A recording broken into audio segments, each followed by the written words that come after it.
BNP নিজেরাই নিজেদের শত্রু। এরা কেউ কাউকে বিশ্বাস করে না। নেতা নেতা গোলমাল, এক নেতা আরেক নেতাকে সহ্য করে না। কেন্দ্রীয় অফিসে প্রায় প্রত্যেক দিনই মারামারি, প্রত্যেক দিন। এখন এটা গন্ডগোল পার্টি হয়ে গেছে। তবে আমি এটাও বলি,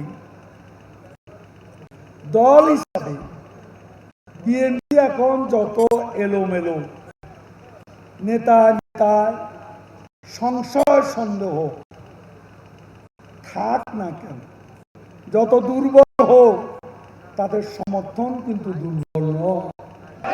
কাজে ভোটের রাজনীতিতে বিএনপিকে তুচ্ছ করে দেখার কোনো উপায় নেই। কাজে যদি মনে করেন বিএনপি কি আছে এই অবস্থা তাদের, তাহলে আমার মনে হয় আত্মসন্তোষে আপনারা ভুগবেন না।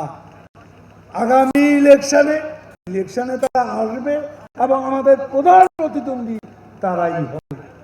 খুব সহজ প্রতিদ্বন্দ্বী হবে, এটাও মনে করার কোনো কারণ নেই। প্রতিপক্ষকে দুর্বল ভেবে আত্মসন্তুষ্টিতে ভুগলে কি হবে? 91 সালের অবস্থা হবে। আমি সবাইকে একসঙ্গে অ্যাড্রেস করলাম।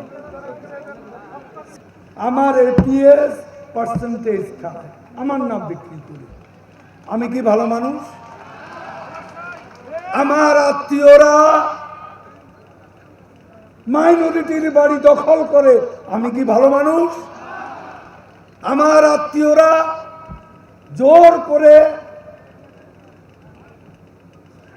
অবৈধভাবে অন্যের বাড়ি দখল করে, জমি দখল করে, ভোগ দখল করে, তাহলে কি আমি ভালো মানুষ?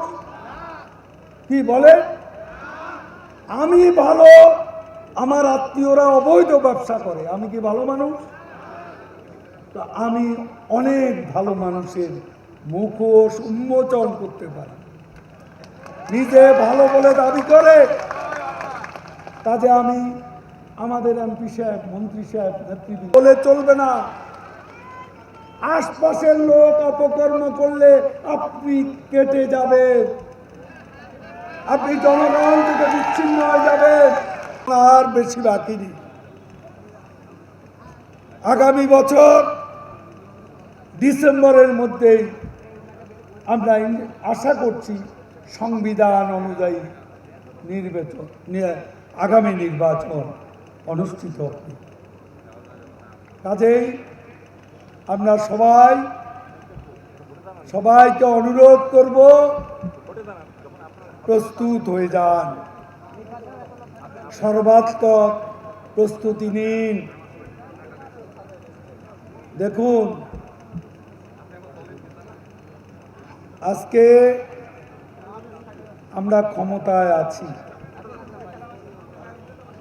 একসময় ক্ষমতায় নাও থাকি।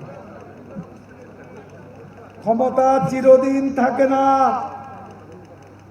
সরকার চিরস্থায়ী নয়, আওয়ামী লীগ চিরস্থায়ী।